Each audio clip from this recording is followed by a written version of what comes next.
Hello everyone and welcome to 90 days target series for CPU. आज day 58 है, 1 अगस्त 2023 यानी कि ट्यूसडे के लिए टारगेट है। तो देखते हैं आज हमें क्या करना है। तो मैथ में हमारा रेशियो एंड प्रोपोर्शन चल रहा था, आज दूसरा दिन है। तो बिगिनर्स ने सोमन सर की वीडियो से ये चैप्टर पूरा कंप्लीट कर लिया होगा। अगर फिर भी आपकी वीडियो बची है तो आज कंप्लीट कर लेना, और इसके साथ आपको गगन प्रताप सर की भी वीडियो कंप्लीट करनी है, जो कि 2 घंटे 20 मिनट की है। टाइम मैं इसलिए देता हूँ जिससे आप वीडियो को पहचान लो। अगर यूट्यूब पर आप सर्च करोगे ratio and proportion bye Gagan Pratap sir तो आपको काफ़ी ज़्यादा वीडियो मिलेंगी, पर आपको वही वीडियो कंप्लीट करनी है जो 2 घंटे 20 मिनट की है, और यह लेटेस्ट वीडियो ही होगी। ठीक है, इसके अलावा अब बात करते हैं एवरेज स्टूडेंट्स की। अब आपको क्या करना है, अगर आपने राकेश यादव सर के नोट से अपना कॉन्सेप्ट क्लियर कर लिया है तो आपको अब प्रीवियस ईयर क्वेश्चंस की प्रैक्टिस करनी है। कहाँ से करनी है? पिनेकल या किरण या राकेश यादव 7300। राकेश यादव 7300 में एक प्रॉब्लम देखने को मिल रही है कि वहाँ पे सीपीओ के क्वेश्चंस कम है, इसलिए मैंने अपने टेलीग्राम चैनल पर सीपीओ के 2018 से 2022 तक के यानी कि 20 तक के सभी क्वेश्चंस का कंपाइलेशन एक एक चैप्टर का पीडीएफ फॉर्म में, ठीक है, सेंड कर दिया, तो वहाँ से भी आप कंप्लीट कर सकते हो। इसके अलावा सबसे पहले आपको सीपीओ के करने हैं, फिर सीजीएल के करने हैं, क्योंकि सीपीओ के लिमिटेड ही क्वेश्चंस है। जब उनको आप कंप्लीट कर लोगे तो फिर आपको सीजीएल के करने हैं, और सीजीएल के टियर 1 तक ही कर पाओगे। ऐसा नहीं है कि टियर 2 मतलब एक चैप्टर के कम से कम 350-400 क्वेश्चन करने लगो। ठीक है, 350-400 क्वेश्चन नहीं कर पाओगे, क्योंकि 5 से 6 दिन लग जाएंगे। एक दिन में अगर 60 कर रहे हो तो 300 क्वेश्चन करने में 5 दिन लगेंगे। अगर एक चैप्टर में इतना ज़्यादा टाइम लगाओगे तो फिर 90 डेज़ में सब कुछ कवर नहीं हो पाएगा। ठीक है, तो लिमिटेड पढ़ना है, फोकस करना है सिर्फ कॉन्सेप्ट क्लैरिटी पे। ठीक है, कॉन्सेप्ट क्लियर होने चाहिए, बाकी हर एक क्वेश्चन आप कर सकते हो। इसके अलावा टाइप क्लियर होने चाहिए। तो प्रीवियस ईयर क्वेश्चन 60 प्लस आपको करने किस तरीके से? T20 अप्रोच के साथ, मतलब 20 मिनट का टाइमर सेट करना है फ़ोन में और 10 क्वेश्चन करने हैं, फिर 5 मिनट का ब्रेक, फिर यही चीज़ आपको 6 बार रिपीट करनी है। जैसे ही आपकी 120 मिनट कंप्लीट होंगी आपके 60 क्वेश्चन भी कंप्लीट हो जाएंगे। ठीक है, और इसके बीच में जो भी डिफ़िकल्ट क्वेश्चन आते हैं उनको आपको मार्क करना है। मार्क करना बहुत ज़्यादा ज़रूरी है। अगर जब रिवीजन करोगे, अगर आपके पास मार्क क्वेश्चन है नहीं, यानी आपको पता ही नहीं है कि मेरा कौन सा वीक टॉपिक है और कौन से ऐसे क्वेश्चन है जो मुझे प्रॉब्लम करते हैं, तो आप क्या रिवाइज करोगे? ठीक है, आप फिर सोचोगे कि अभी ये बताओ, जैसे अभी हम 90 डेज टारगेट सीरीज़ में डेली 60 क्वेश्चन कर रहे हैं एक चैप्टर के, मतलब हमें एक चैप्टर को कंप्लीट करने में 3 दिन लग रहे हैं। तो रिवीजन डे में हमारे पास सिर्फ 30 दिन रहेंगे। तो 30 दिन में ऐसा तो यानी कि रेशियो एंड प्रोपोर्शन को फिर दोबारा 3 दिन देंगे। 3 दिन नहीं देना, फिर नोट्स पढ़ने और साथ के साथ वो क्वेश्चन टारगेट करने जो हमारे गलत हुए थे। अगर जिसके पास मार्क क्वेश्चन उस टाइम पे नहीं रहेंगे तो वो समझ लेना उसकी ये जो 90 दिन की तैयारी है वो वेस्ट हो जाएगी। ठीक है, क्योंकि वीकनेस पे ही काम करना है अगर स्कोर बूस्ट करना है तो। ठीक है, अब बात करते हैं इंग्लिश की। तो इंग्लिश ग्रामर में आज फिर दोबारा आपको 100 एरर करने हैं, जैसे आपने कल किए थे। पिनेकल और किरण कोई भी एक बुक यूज़ कर सकते हो, 2018 से 2023 तक के करने हैं। जितने भी क्वेश्चन हैं, चाहे सीपीओ के हों चाहे सीजीएल के हों, आपको ये पूरे कंप्लीट करने हैं यहाँ से एरर। साथ के साथ आपको क्वेश्चंस मार्क करने हैं, जो भी एरर में दिक्कत आती है, जो भी आपको रूल नया लगता है वो मार्क जरूर करने हैं। जब दोबारा इसका रिविज़न करेंगे, अभी 90 डेज टारगेट सीरीज़ में ही हम 3 बार एरर कंप्लीट कर लेंगे। रिवीजन डे में तो खैर क्या करेंगे वो देखेंगे, पर 90 डेज टारगेट सीरीज़ में ही एरर को हम 2-3 बार कंप्लीट कर लेंगे। ठीक है, तो जो आप मार्क करोगे उनको भी एक बार करेंगे, फिर उसके बाद जब 3rd लेयर में आएंगे फिर दोबारा कर लेंगे। अब बात करते हैं वोकैब की। तो वोकैब में जो भी आपने अभी तक मार्क 1 वर्ड सब्स्टिट्यूशन याद करे, मतलब मार्क किए थे याद करते टाइम, उनका अच्छे से रिवीजन करना है। ठीक है, उनमें भी देखना है कि कौन से ऐसे 1 वर्ड सब्स्टिट्यूशन है जो आप बार बार भूल रहे हो। रीडिंग कॉम्प्रिहेंशन में एक आर्टिकल रीड करना है इंग्लिश माध्यम टेलीग्राम चैनल से, और उसके बाद जितने भी यहाँ पर क्वेश्चंस आते हैं पीडीएफ में वो आपको सोल्व करने हैं। जनरल अवेयरनेस में देखो, कल आपने सेंसस पढ़ा था, आज आपको उसके प्रीवियस ईयर क्वेश्चंस प्रैक्टिस करने हैं। दूसरी बात, काफ़ी लोगों को लग रहा होगा कि स्टैटिक के ज़्यादा से ज़्यादा अगर मैं टॉपिक कवर करूँगा, जैसे मान लो स्टैटिक का कोई लिमिट नहीं है। ठीक है, जैसे कि 100 टॉपिक या 150 टॉपिक जितना चाहो उतना कर सकते हो। जैसे कि एक एग्जाम्पल ले लेता हूँ, स्पोर्ट्स। ठीक है, स्पोर्ट्स से रिलेटेड क्वेश्चंस ये भी आ जाते हैं कि वॉलीबॉल है, ठीक है, वॉलीबॉल के ग्राउंड की लंबाई कितनी है, ये भी आ सकता है। वॉलीबॉल के नेट की ऊंचाई कितनी है, ठीक है, वॉलीबॉल का डायमीटर कितना है, जैसे क्रिकेट का डायमीटर, बॉल का डायमीटर पूछ लिया था।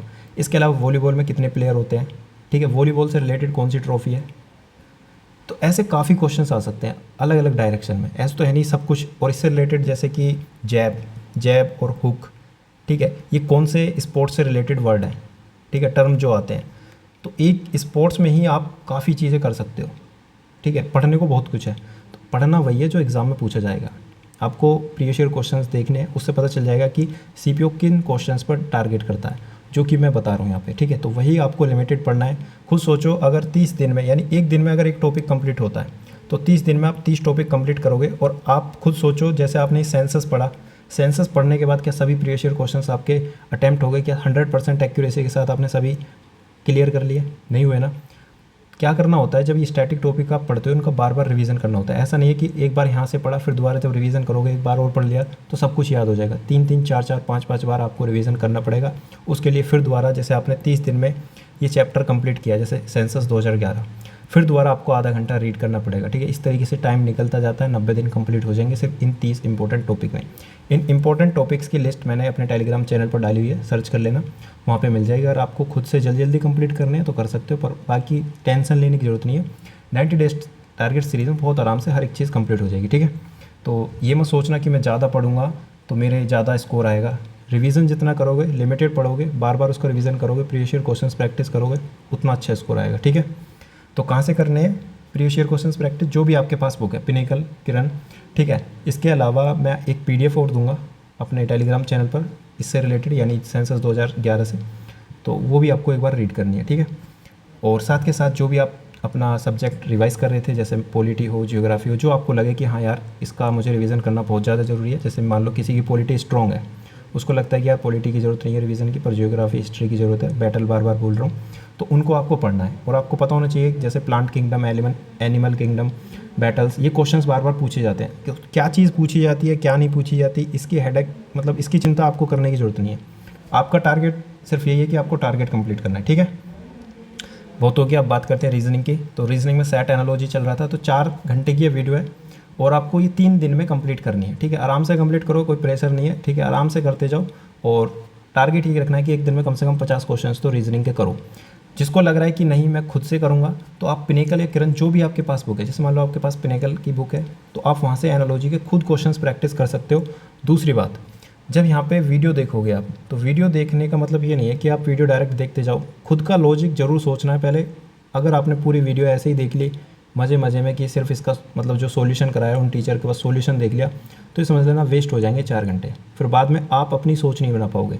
इन क्वेश्चंस में सिर्फ क्या होता है, एक बार अपनी सोच बनानी होती है। अलग अलग डायरेक्शन, जब क्वेश्चंस देखोगे अलग अलग डायरेक्शन में आप सोचना स्टार्ट कर दोगे। जैसे कि यहाँ पे इसका डिफरेंस 5 है या 6 है या 4 है, फिर उसकी मल्टीप्लाई इससे हो रही है, या इसकी मल्टीप्लाई इससे हो रही है, फिर इसमें 4 ऐड हो रहा है, मतलब कुछ भी अलग अलग डायरेक्शन में जब सोचोगे। यहाँ पे स्क्वायर भी होता है, माइनस भी होता है, क्यूब करके 1 माइनस भी करते हैं, 2 माइनस भी करते हैं, तो आपके मन में मतलब माइंड में एक आइडिया आ जाएगा कि हाँ इस तरीके से क्वेश्चन कर सकते हैं, तो बहुत जल्दी आप कैच करना स्टार्ट करोगे, ठीक है।